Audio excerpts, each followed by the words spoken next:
All right, thank you. You ready? Yes, ma'am. All right, so good morning. I'm Amy Sausameda. I am from Hope's Door New Beginning Center.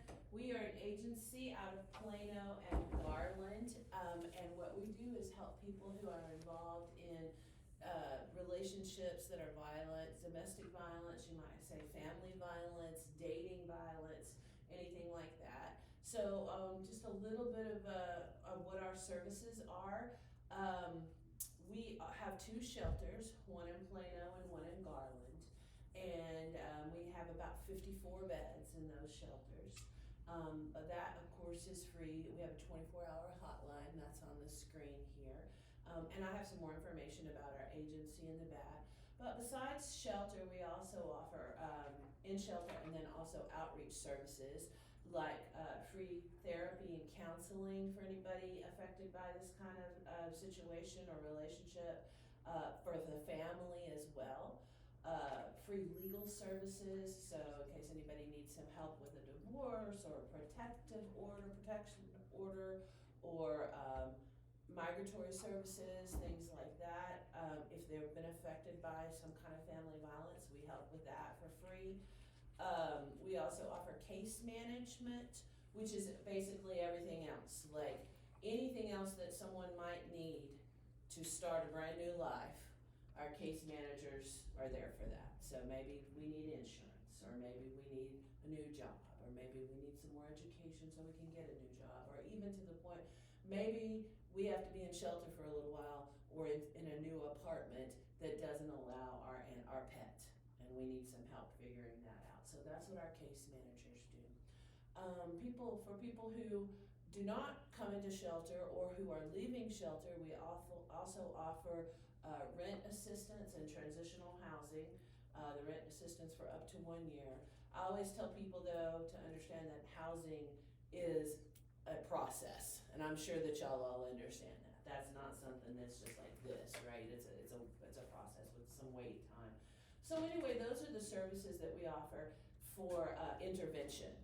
But we also do prevention, and I have the pleasure of getting to do that. So that's the funner part of this job, is I get to go out and talk to all kinds of people about any topic that helps prevent people from getting into those kinds of relationships, or to get help if they suddenly realize that they are.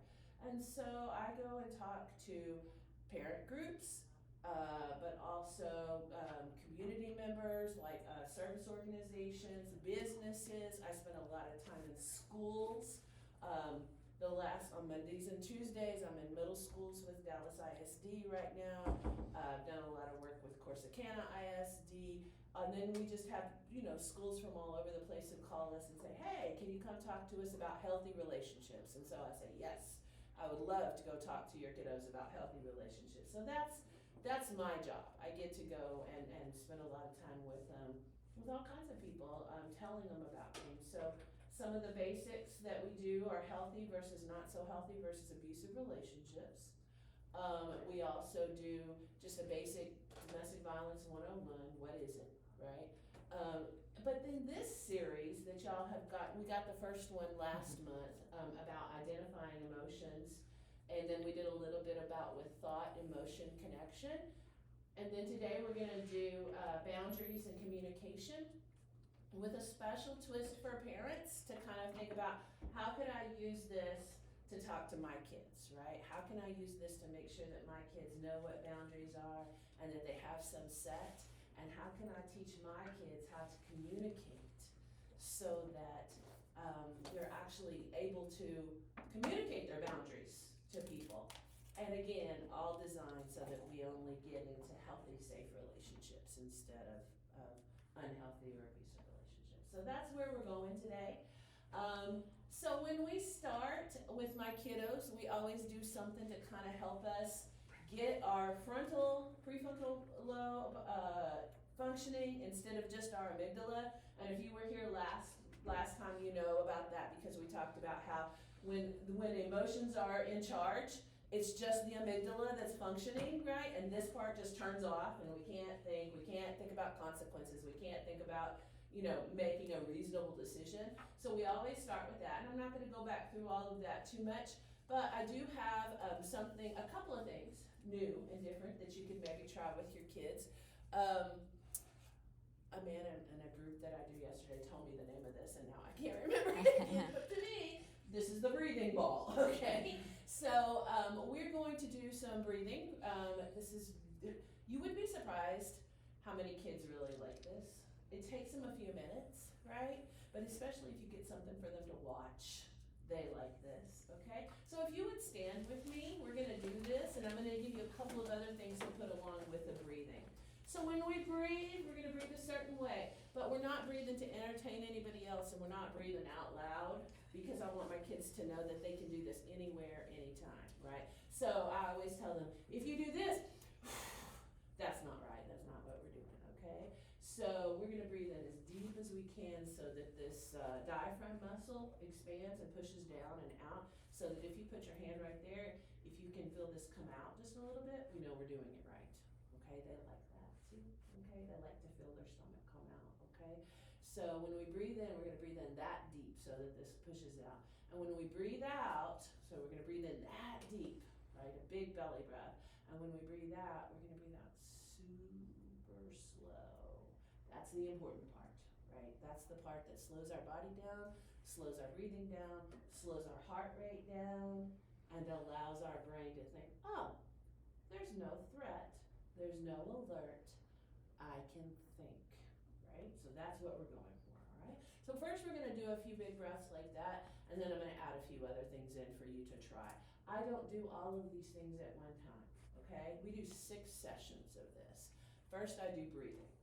The next session we do the other one that we did last time, which was the 5, 4, 3, 2, 1 with our senses, right? Noticing 5 things you can see, 4 you can hear, 3 you can feel, 2 that you can smell, and 1 that you can taste, okay? Then the next session I do one that we're gonna do today, which is an isolation exercise. And then we also do, I'm also adding in one that's a kind of a new one right now, and so we're gonna do those 2. So let's breathe in really, find a place, you can look at this, don't look at me in the eye, because I'm trying to do it too, right? Or you can find a space on the floor, kind of in front of you, or a space on the wall. We're not looking at each other. This is important. This is our time to focus on us. People don't give us time to focus on us very often, so let's just take a couple of minutes, right? Just on you, nobody else, all right? So let's breathe in a really deep breath. 1, 2, 3, breathe in. Hold it for just a second, and breathe out super slow.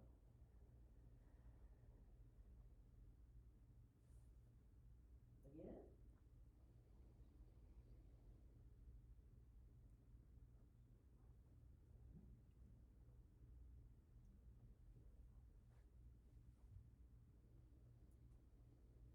Again.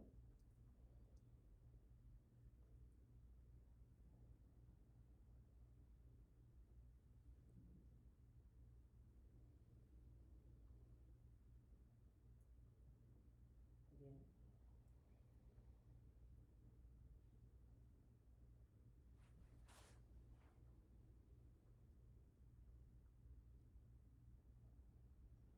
This time after we breathe in and out, I'm going to tell you a part of your body that I want you to just focus on and try to tense and then release. So breathe in and out. Focus on your toes for a minute. Kind of tense your toes up.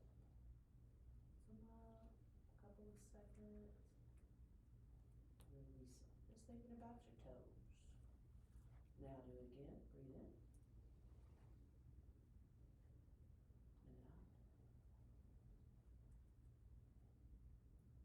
Let's do those calf muscles. If you gotta lean one way or the other, tighten up one of your calf muscles. Not too tight. We don't want it to lock, right? Now release it. Do the other one. Tighten up that calf muscle. Sometimes I have to show kids how to do this. Release it. Breathe in and out.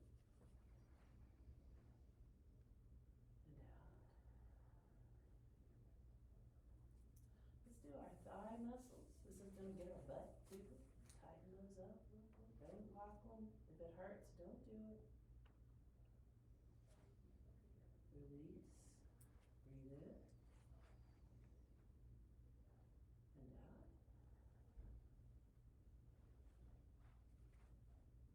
Let's do our hands. Tighten your hands up. One, release it, do the other. Just think about your head for a second. Release it, breathe in, and out. Let's do our whole arm this time. Tighten it up. If we want to make a muscle, that's okay. And release, and again. And release, breathe in. Out. Let's do our stomach. Tighten up our stomach. And release it. Breathe in. And out. Do our shoulders. Tighten up, tense them up. Not too tight. Don't hurt anything. Release. If we felt some soreness, that means we have some tension going on right there. We may be a little tense, maybe a little anxious. Release that, breathe in. Breathe out. Look down, don't look at anybody else. Do your face. Squeeze your face, scrunch it up. Release it, breathe in. And breathe out. And one more time, breathe in really deep. And slow out.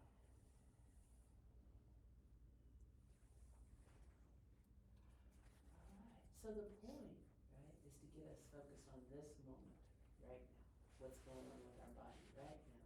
We're not worried about what's going to happen in an hour, and we're not worried about what happened yesterday.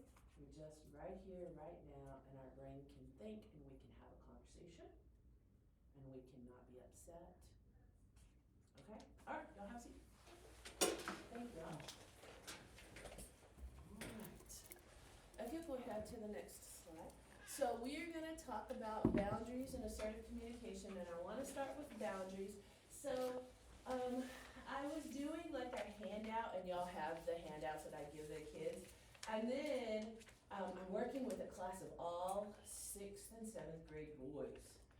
And the handout thing, after school, especially when they've been in the gym, the breathing, I mean, it just really doesn't get us where we need to be to do a handout. So I've started just having a talk. So know that you have the handouts, but also we're just going to have a talk about boundaries, okay? So if I say boundaries, first off, what comes to your mind? And second, what do you think would come to your kiddos' minds if you're talking about boundaries? Anybody? Personal space. Personal space, and that's what they think of most of the time, is personal space, yeah, okay? So personal space, so let's start with personal space. Our boundaries are our lines, right, around our body, okay? And when we're talking about personal space, we're talking about physical boundaries, right? And our physical boundaries are literally how much space we need other people to give us around our body, right? So then we talk about, well, so what are your boundaries, right? So what are, do any of us, are any of us huggers? Any of you huggers? Yeah? And are we huggers for like any people? I mean, pretty much, no? Yes. Okay, some of us are. Some of us are perfectly okay with hugging a stranger that we just meet, right? And others of us are like, no, right? Only my family, right? Some of our kiddos, I'm only gonna hug my family, and then I'll have my boys. Only girls, right? So, but you don't throw your arm around your best friend. Oh yeah, well, my best friend, yes. And so we start talking about how our boundaries differ in different situations with different people. But we also want to talk about the fact that we decide. We decide what our boundaries are. Are there those of us in here who really don't like other people to touch them very much? Yeah, okay. And sometimes even our family, right? Sometimes even our extended family, we're not comfortable with that for one reason or another, and it doesn't matter why. That's what we feel, and it needs to be respected. But then we're going to have to go ahead and talk about, okay, if we want people to respect them, we have to communicate them. We cannot expect people to be respecting our boundaries if we're not going to communicate them, okay? And we'll get into how to communicate them. So I do this in 2 different sessions. First, we talk about the what do we need to say, and then the next session, we talk about the how to say it. But we're gonna get into that today. So anyway, physical boundaries. Start thinking about, if you haven't actually said it to yourself, what are my physical boundaries? And who is it okay to touch me? And we have to talk about teachers here.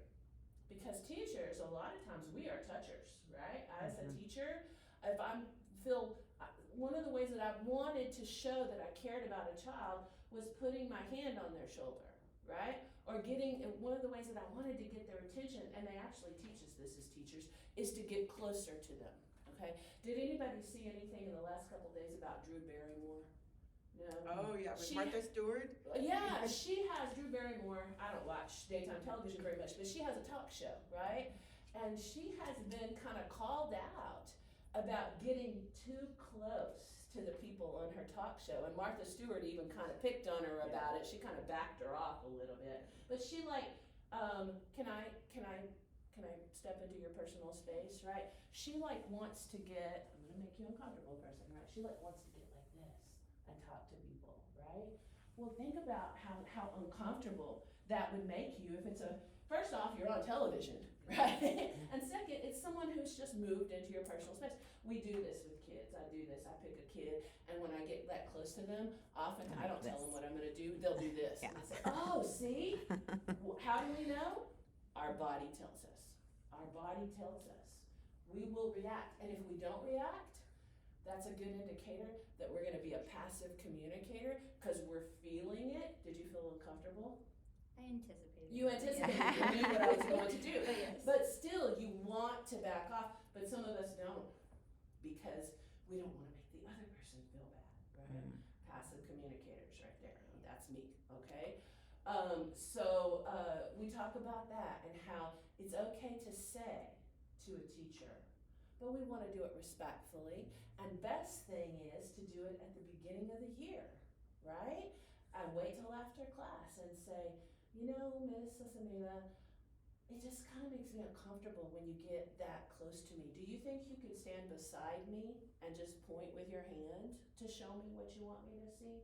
Okay, that is fine.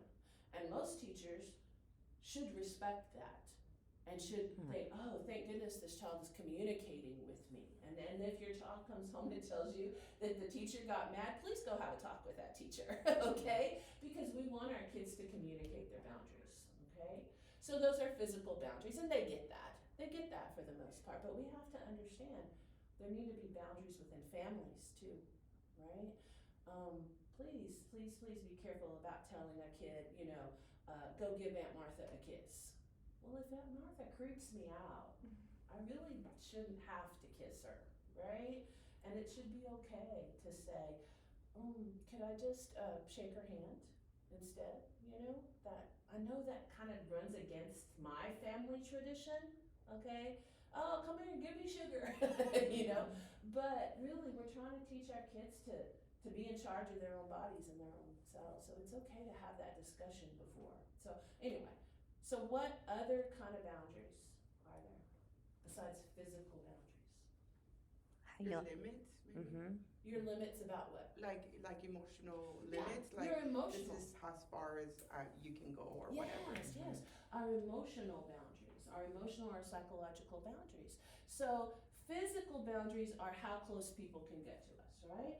Emotional and psychological boundaries protect 3 things. They protect our emotions, they protect our thinking, and they protect our behavior, right?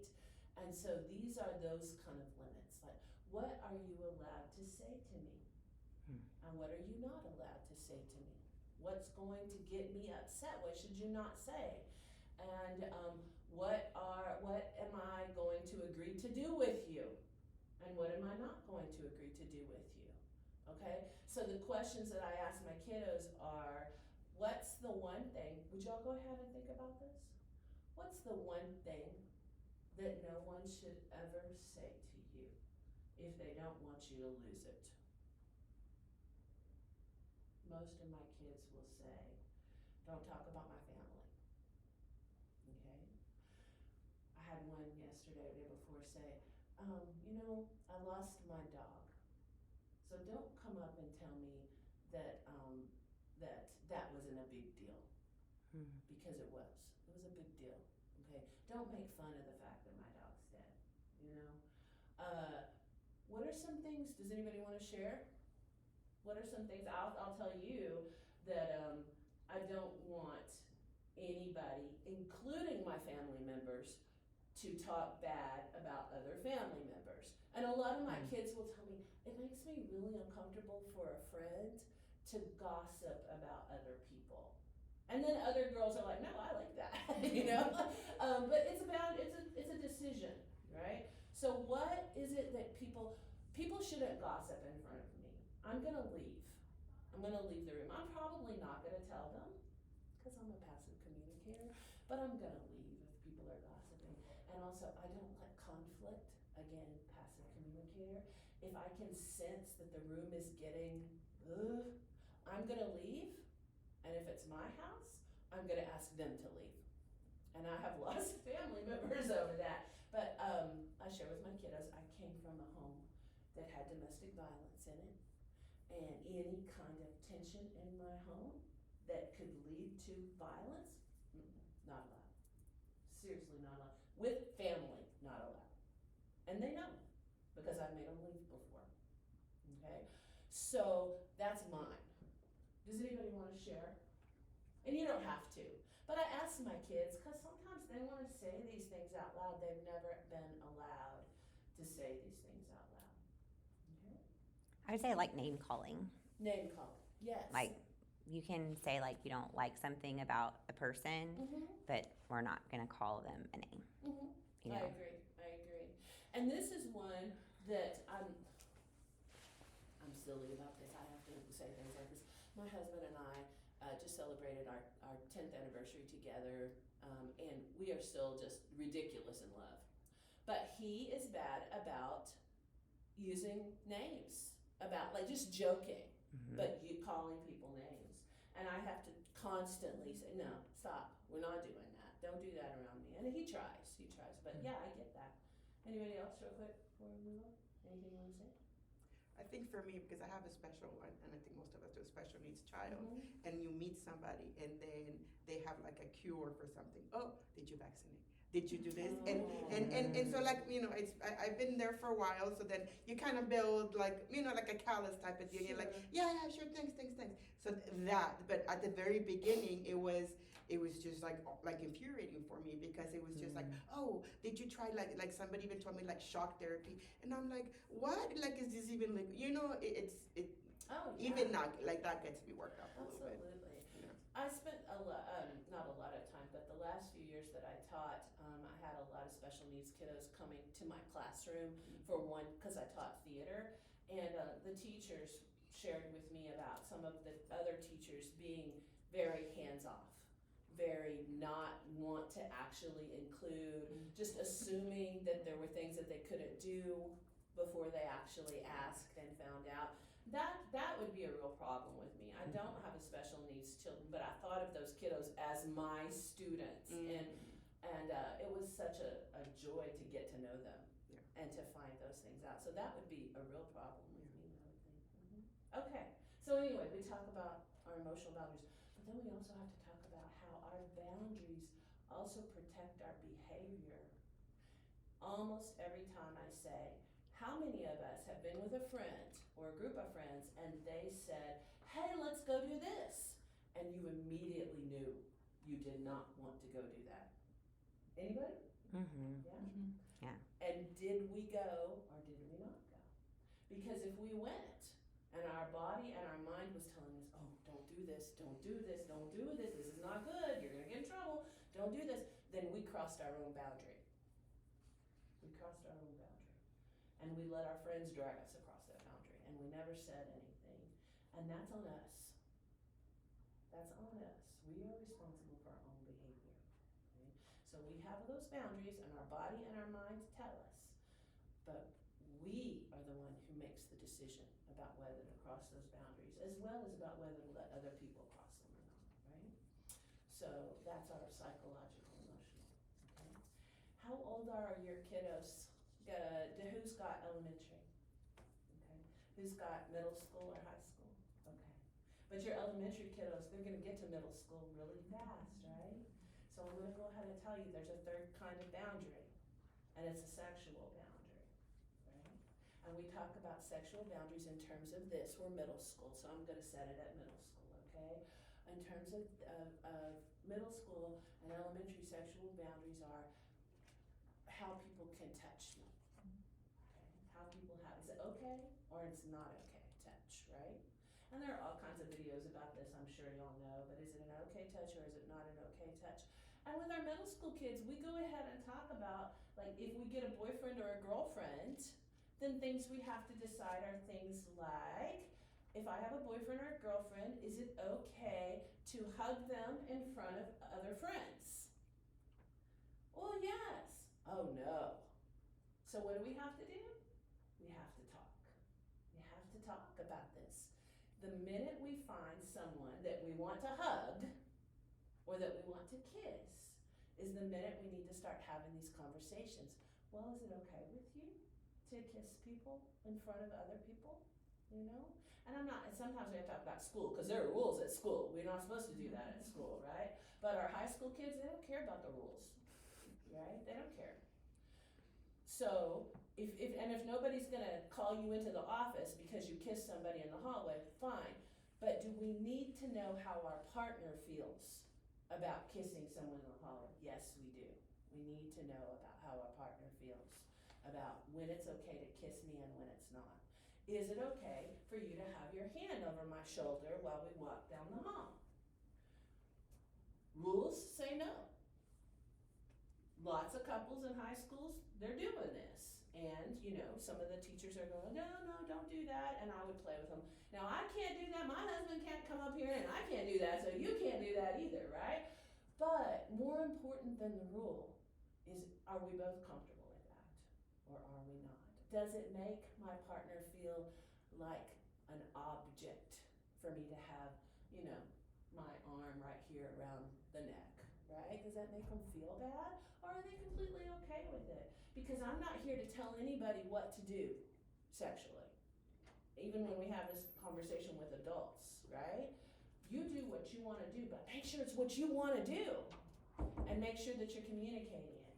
So we go ahead and talk about how we have to say what we want and what we don't want. When we have someone that we care about and that we want to spend time with, it's very important from the beginning that we say, you know, I really like it when you have your hand around my waist, okay? Or when you put your hand in the small of my back while I'm walking in front of you. I really like that. Or, you know what, that makes me feel uncomfortable. Please, let's just hold hands when we're walking. Or let's not touch each other while we're walking. That's fine too, whatever, right? But we both have to agree. De acuerdo, right? We have to be in agreement. I just switched to Spanish. I'm so sorry. I don't know where that came from. My bad. Okay. I'm just used to, I just did the presentation in Spanish yesterday, so I'm used to that, okay? So anyway, yeah, so sexual boundaries, but that's as much as we talk about. When we have only high school kids, we start talking about consent, right? It's very, very important that we talk about what consent means before our kids get into high school. I would say before our kids go to middle school, because honestly, consent and no consent is happening in middle school right now, okay? So please, please, please have those conversations with our kiddos. Questions about, okay, so how do we set them, right? How do we set boundaries? Well, let's look at the slides. Yes. Go ahead to the next one. Oh, and you can skip this one. This is a cute little video, but it's not working. I don't know Okay. why. But if you have little kiddos, there's a Rethink Ed video on boundaries, and it's okay and not okay. And it's like a sports metaphor. So if you want a cute video to share with your kids about boundaries, it's Rethink Ed, okay, not okay, boundaries, okay? So it's cute. Let's go ahead to, so how do we make boundaries? Well, we make boundaries about these kinds of things, like how do you like to spend your time? Things I like and how they make me feel, things I don't like and how they make me feel, about all of these many things, right? How many of us need a lot of alone time? Okay. How many of us are pretty social people? You like to be around other people? Right. Okay. So those of you who raised your hand for alone time, you raised your hand, right? How many hours a day of time by yourself would make you feel best? Whole day perhaps. But maybe because I have a small kid who doesn't stop talking. Exactly. Right. No, I have kids, middle school boys, that'll say, no, I need 12 hours. I need 5 hours. And I'm like, really? Okay, 5 hours. And what if you have a friend who only needs 10 minutes of alone time a day, right? Do we need to have a conversation about that? Yes, we do. I need more alone time than you do. So it's okay for you to have other friends and go out and do things with them, and I'm gonna be perfectly fine with that because I need my alone time, right? Don't you think couples really need to have this conversation, right? Like now. Right? My husband and I, over the last 10 years, have figured out that even though we are each other's favorite people, we really enjoy being together, and we really don't care if there's anybody else there most of the time.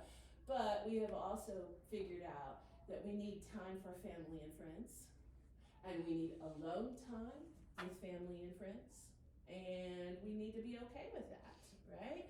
And so that was a kind of a hard thing at first. I think for couples that's kind of hard to figure out, but you can figure out, but it's easier just to ask. It's easier just to ask. Why would it be an issue for any of us to ask our partners or for our kids to ask their friends, how much alone time do you like a day? What a great conversation to have, right? Okay. What about affection? We've kind of already talked about that, right? How do we show affection? How do your kiddos like to show affection? And is it changing? Oh, yes. Mm-hmm. Yeah, it's gonna change. And we as moms of adults, especially, there are times when I so miss having a little one to just, but my girls hug me, right? But that's about it anymore. And that's so different from when they were kids, right? But we show affection in other ways, just talking and hugging and things like that. But yeah, that conversation about how do we show affection, And with couples, again, I'm not going to get into your business, but this is really important. How do we show affection, okay? And how much affection is too much affection? Because sometimes we have that going on too, right? And it's okay to talk about that. But should we talk about it before there's a problem? Please, please talk about it not while there's a problem, before there's a problem. Making plans. Where do you want to go for dinner? I don't know. Where do you want to go? I don't know. Where do you want to? Two passive communicators in the same household doing that conversation, right? I'm learning though, I'm trying to learn how to be more assertive, and I'm learning that after we both say that, I'm just gonna go ahead and make a decision because whatever I want is gonna make him happy, right? And if he wants to go somewhere, he'll tell me, right? So we don't do that anymore. I'm trying really hard not to do that. And then sometimes I can say, you know what I need right now? I need you to make a decision. Can you just make the decision for me? Because that's what I need right now. It's okay to say that. Problem solving. What you tell others about your relationship. So now we're getting more into the teenager, young adult area. This is really important. Because how many times, and when I do the healthy, not healthy conversation with my kiddos, with my teenagers, we have to talk about, we have to say what we want. You all are not going to want to hear this, but if you think about when you were 17 or 18 years old, you'll understand what I'm saying. Some of us go out and we are looking at 17 years old for someone to spend the rest of our life with, right? We are. Be honest. Some people think that's what they're looking for. Other people go out, I want someone to spend an hour with, right? We have to say what we want. Please have this conversation with your kids because they're going to get their heart broken if they're not true and honest about what they want. And if they're looking for someone to spend their entire life with, they need to wait. They need to wait because they're not going to find that at 16 or 17 years old, right? So that's a conversation to have. The right to say no. Parents. one of those, don't you tell me no. That's who I was when I was raising little kids. You better not say no to me. I'm gonna let you make that decision, but if we teach them not to say no to us, what are we teaching them about other people? You can't say no to them either. That we don't say no to anybody, especially our passive communicators, especially our kiddos who want to please everybody. That was me. I wanted to please everybody. It's still very hard for me to say no to this day. I have to get myself ready, talk myself into it, okay? It's okay, they're not gonna think I'm a horrible person if I say no. I have to have this conversation with myself all the time. So please be aware of what you're teaching, what we're teaching our kids, right? Accepting our mistakes. It's okay, you can say either way. Do you say I'm sorry when you've made a mistake? Anybody? Yes. Do any of us not? Your middle school boys will tell me if they won't say I'm sorry. They'll tell me. So will high school boys. They'll say, no, I'm not saying I'm sorry. Okay? Well, that's okay. But how are you going to show it? Okay? And does your partner need to know that you're not comfortable saying I'm sorry? Is that something that we should tell them? And does that mean that you think you're never wrong? We have that conversation too.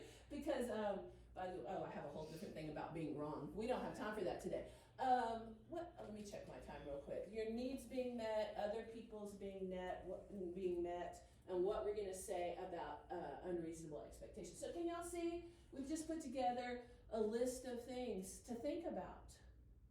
At this point, at the end of my boundary, there are three things that are super important that we have to have boundaries about. Everybody think for a second. I'm sorry about that. Yeah, you're good. What is the most important, what do you think is the best thing about you? Everybody get that in your head. What's the best thing about you? If you haven't asked your child that, please ask them. What a wonderful conversation to have with them. What's the best thing about them?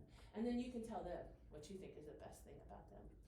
Again, 6th grade boys want to tell me their face. How fast they can run. And I say, that's great. That's awesome. I always win in football. I'm so glad. That's amazing. And then I said, what is the best thing about the kind of person you are? I'm kind to other people. That's mine too. That's the thing I like about me, is that I try really hard to be kind to other people. And then we have to say, please create a boundary around that. Please do not let people tear that down about you. Tell them up front. My favorite thing about me is that I'm kind to other people. I like being nice to other people. So please don't ask me to hurt other people, because that's crossing my boundaries. Okay, that's crossing the thing I like most about myself. Right? So what's your favorite thing about you? What's a goal? Y'all are supposed to have goals too. Anybody want to share a goal? Can anybody share a favorite thing about you or a goal real quick before we go on? Y'all haven't thought about these things recently. Go ahead, tell me one. Yes, ma'am. I have a goal to exercise 3 times a week. Awesome. To do something else. So it's really important that you share that with the people around you so that they can support it and not pull you away from it, right? That's an important one to share. So we need to create a boundary around that, right? A goal. So your favorite thing about you, a goal. And can you go to the next one? Yes, ma'am. I'm just drawing a blank. Values. What do you value? All right, now I know y'all know what your values are. What's the thing you value most in life? My family. Family. Most people will say family, okay? Some people say religion. And I'm talking about kids, they'll tell me my religion, my God, right? What's the thing that you value most? My car. Okay, that's okay. So then create some boundaries around that. Hey, when you get in my car, don't bring trash, right? Don't ask me to drive my car, right? You know what? When we're talking about religion, I need you to respect that that's very important to me, right? Please don't badmouth other religions around me. Boundaries, right? Boundaries, okay? That's boundaries. Questions? I've talked a lot. Y'all haven't talked very much. Y'all have any questions for me about boundaries before we move on? Okay. thing about boundaries is communicating them. It does not matter. If you just set 3 boundaries in your head, none of that matters if you don't tell people. Because how will they know? All it's going to do if you don't tell people is create conflict. Because now you have boundaries and nobody knows what they are and they're going to be crossing them all the time. Right? So you have to communicate. So then we go into communication. And we start with, what kind of communicator are you? So y'all have a piece of paper in front of you. Do you have something to write with? Yeah. So we're going to do a quick quiz, ladies and gentlemen. Please be honest. You're the only one grading your quiz, okay? And there's no right or wrong. There's only you. Would you keep count of what your score is? And we're going to see if we can figure out what kind of communicator you are. Now, we do this with kids too, and it's awesome. I love it. I don't know unless they tell me, but I like this. So can you go to the next slide for us? Your partner is really busy this week and asks to, oh, this is a kid, but this is your work partner. Your work partner asks to use your presentation or to copy your presentation and pass it off as theirs. You don't feel comfortable with this, and you believe everyone should do their own work. I know that might not be you, but for this question, would you pretend that you don't feel comfortable with this? Do you, A, show the assignment anyway and hope your partner does most of the work? If you do, give yourself 1 point. B, tell your partner absolutely not. Give yourself 3 points. C, explain that though you want your partner to do well on the homework, you wouldn't feel comfortable giving out your work. If that's your answer, give yourself 2 points. Now, of course, we're doing this with kids, and sometimes we put partner, sometimes we put friend. It's okay to change this to friend, right? But you think about, do y'all have instances maybe at work sometimes where maybe that doesn't happen anymore with your work. I hope it doesn't. But think about when you were a kid and you were in school. All right, let's go to the next question. You and your partner or friend decide to go to the movies. You decide to go Dutch. I have to explain what that means. They don't understand that Dutch means everybody's going to pay for their own.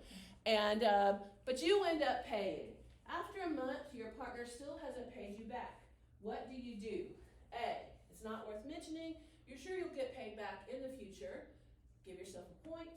B, casually remind your partner about the money the next time you two are together and ask for it as soon as your partner can pay it. C, text your partner immediately saying that your partner owes you and should bring it to you right away. There's no excuse for this. All right, let's go to the next one. 3, your friend constantly wants to text and video chat until late at night on weeknights. If you don't get this one, say your friend constantly wants to group chat with you, okay? You have a lot of studying or preparing for work to do and really need to go to bed early. How do you deal with this? A, tell your friend to stop texting you at night. B, tell your friend your parents took your phone or your laptop. C, call your friend saying that you really love talking, but you really want to focus on school and you need your sleep. All right, 4.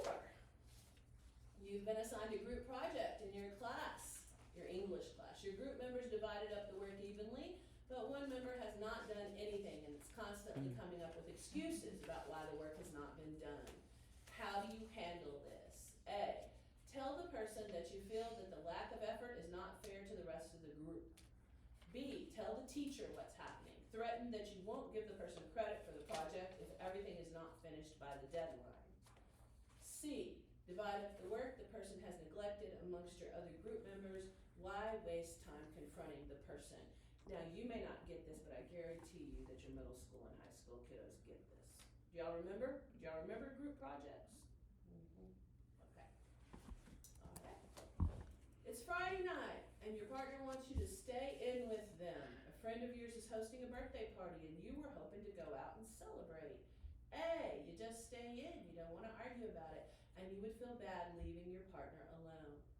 B, tell your partner not to be so boring and threaten that you might meet someone else if you don't go with them to the party. My high school girls are snickering at this one, C, remind your partner about the party and say that you still plan to go by yourself, but that if your partner would rather stay in, you understand. I want to stop right there for just a second. I like to use this one for practice on being assertive because my husband, even though he'll go anywhere with me that I ask him to go, moment that we get there, I'm not going, I don't wanna go, I'm not going, he's playing, right? He's gonna go. He might not wanna go, but he's gonna go because I'd like him to and I asked him to, but I practice being assertive. Well, I'm gonna go, even if you don't go, I'm going to go, right? This is my practice time for being assertive. All right. So the next one, you would like to go to the football game, but you need a ride. Your parents can't take you. Your partner has a car but doesn't like going to games. A, tell your partner to take you to the game. B, ask your partner, what are you up to the day of the game? Maybe you can give me a ride. It seems like a pretty big favor and I don't want to ask too much, but how about it? C, say you would really appreciate it if your partner would take you to the game and ask if that is possible. 7, at a restaurant, the waiter brings you the wrong meal. A, just eat the meal the waiter brought. There's no point in causing a scene. B, give the waiter a piece of your mind and ask for your correct order immediately. C, politely inform the waiter that this is not what you ordered. Please be honest. Right here. Be honest with yourself. It's just you, okay? All right, A. When meeting with a teacher about a test that you didn't do so well, think of your boss. The teacher cuts you off mid-sentence and keeps talking over you. This happens. This is a real thing. A, tell off the teacher for interrupting you and ask, how can you help me when you're not even listening? B, let it go. The teacher is the expert anyway.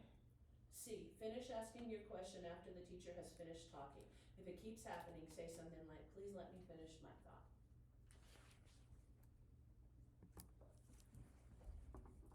9, you are ready to get more serious with your partner and would like to make it official. How do you make this clear? A, hint that you just saw your partner's changed relationship status. Maybe your partner's thinking about it too. B, ask your partner, is being an official couple something you're ready for? Be honest about how you are feeling. C, give an ultimatum. You've been in a relationship for a long time, and if your partner doesn't want to take the next step, it's over. Now, while you're doing these, you can also think of how you think your kids would respond to these. And I know some of them are a little old for elementary school kids, but can y'all see how these could kind of be adapted for elementary kiddos? Most of them, okay? This could be a best friend one, right? Okay, all right, so let's look at what you figured out. Total up your score, and you can go to the next slide. Did you want to read that one out? Oh, did I not? I'm so sorry. That's okay. Your partner has been acting distant since winter break. You're worried and you want to know what's going on. A, tell your partner, I'm worried about you, and explain changed behaviors you've been seeing.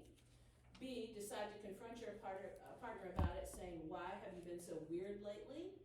C, ask broad questions about your partner's family, winter break, and friends, hoping you'll learn if anything upsetting has happened. Okay. See, I was assertive. Yes, you are being assertive. Very good. So, we understand that different situations create different answers to these questions, but in general, this is just an intro to a conversation about passive, assertive, and aggressive communication. We also know that some people fall in between, completely in between. But basically the things that we want to talk about here are the general descriptions. If you had 10 to 16 points, you tend to be timid when it comes to confronting others, and you often hold things back in order to avoid conflict. This is where I will land most of the time, to be very honest with you, okay? 7 to 23 points, you think about the feelings of your friends, romantic partner, and adults that you encounter, and you balance your emotions with your desire to solve problems. I'm getting better about this all the time. And then 24 to 30 points, you want to get things done and express what you need. You let others know exactly what you're thinking, and you assume that they will do the same, okay? So that's, I get there when I'm mad. I don't know about anybody else, but I know I'm not there until I'm mad, and then I am, just like this, okay? So I have to be aware of that. So this is just kind of general description. I love this next slide though. We spent some time, I'm not gonna read this to you, but some basic descriptions of how the different kinds of communicators, what their goals are, what they're trying to get out of a conversation, okay? Or out of a conflict. Their nonverbal communication, their verbal communication, and then the characteristics of the kinds of relationships that they have with each other, okay? So looking back over this real quick, first off, this tells me more about myself than the other thing, because when I get to the nonverbal communication, I am definitely these days more assertive than passive. And when I do try to communicate accurately, but when I get down into the verbal, I still have a hard time saying no, and I do, even when I'm communicating clearly, I still want to try to agree with everyone, right? I still want to try to make everybody feel better. But I think that that's kind of assertive too, right? Because we're taking other people's feelings into consideration. I love I statements. I'm learning all the time, and we're going to talk about that in just a second. I statements are assertive. I feel this when you do this, okay? And then characteristics of relationships. This one says a lot about unhealthy and abusive relationships, right? If there is one person holding more power than the other person, one person who always needs to be right, then we have a not so healthy, dynamic going on here, okay?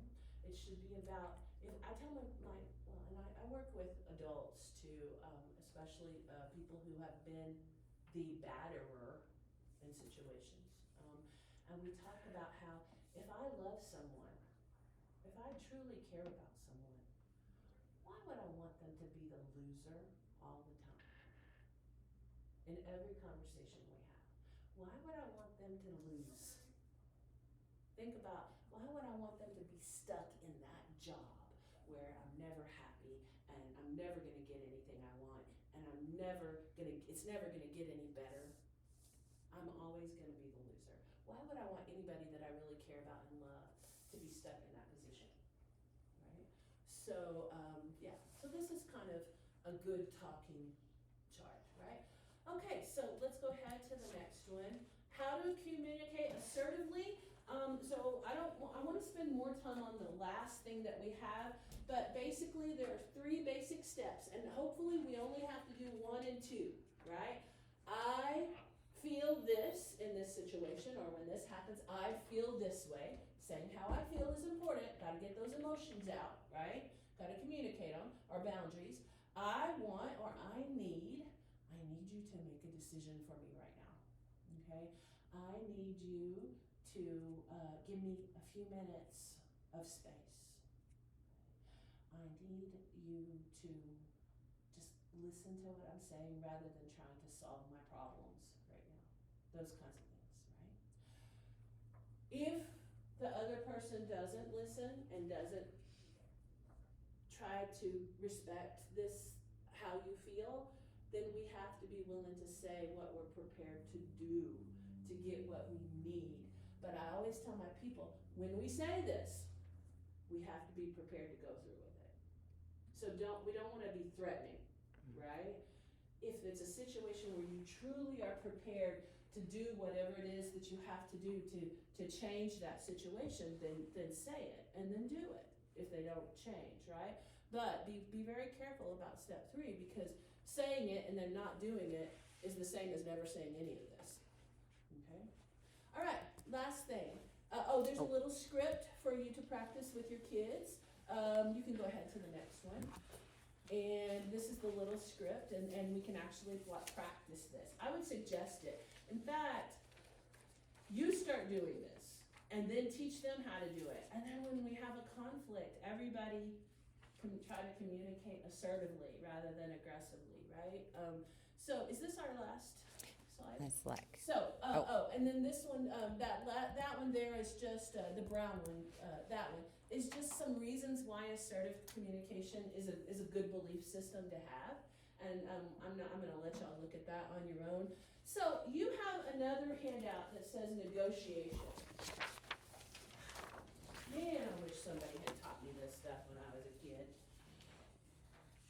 Negotiation equals fairness. We're taught to enter enter conflict willing to give up something, to compromise. That's what compromise means, right? It means I'm gonna give up something, you give up something. I'll give up something this time, you give up something next time. But how does that work?